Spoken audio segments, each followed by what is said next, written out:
And again, another story that's not getting anything close to the coverage I think it should. This is from the New York Times from a couple days ago. OPEC to extend oil production cuts through June is the headline. And I'll just read you the first paragraph. Saudi Arabia, the de facto leader of OPEC, said Sunday that it would extend cuts in oil production through June, noting that it was acting in coordination with some other states.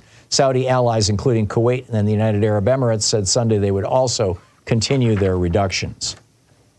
Saudi Aramco had been planning on producing 13 million barrels of oil a day. They have now cut their production down to 8 million barrels a day. Excuse me, 9 million barrels a day. And what's the consequence of that? Prices are rising. Brent crude oil is now up to $83.55 a barrel.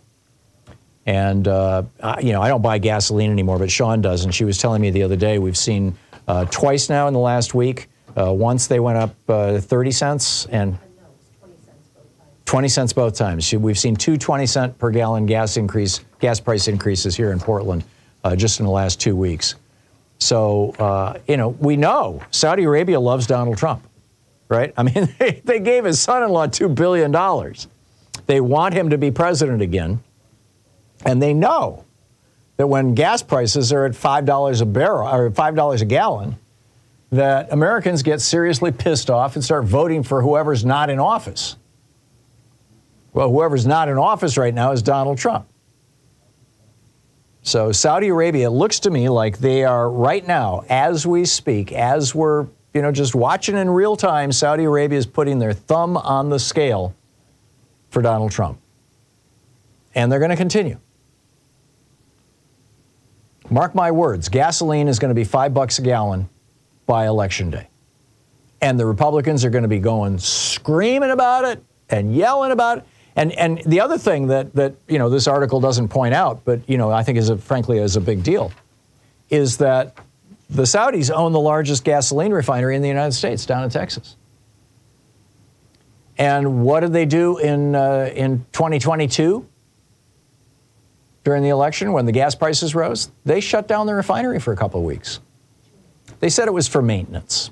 Well, we've got to do maintenance here, so let's just do it right before the election.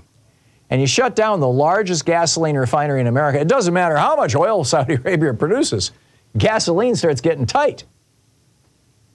We can drill and pump and produce all kinds of oil. But if you can't refine it into gasoline, you can't control the price of gas. I'm telling you, this is coming. I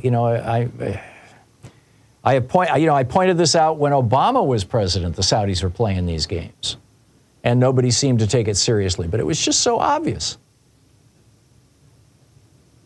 Saudi Arabia is run by a bloodthirsty dictator who murdered a Washington Post journalist who said things he didn't like, and I'm sure would murder me if he could get his hands on me.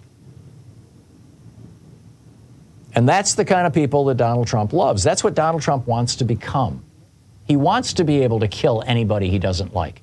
And mark my words, if Donald Trump becomes president again, you're going to start seeing political assassinations in the United States that will not be prosecuted by Donald Trump's Department of Justice.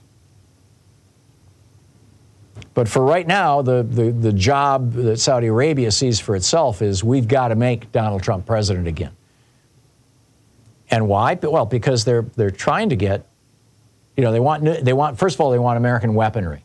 Donald Trump sold Saudi Arabia some, as I recall, $40 or $50 billion worth of weaponry that was not authorized by Congress in violation of the law. And Donald Trump helped them build nuclear reactors, which they will use to enrich uranium to produce nuclear weapons. Again, I believe in violation of the law or in violation of Congress. Saudi Arabia, the Saudis are not our friends.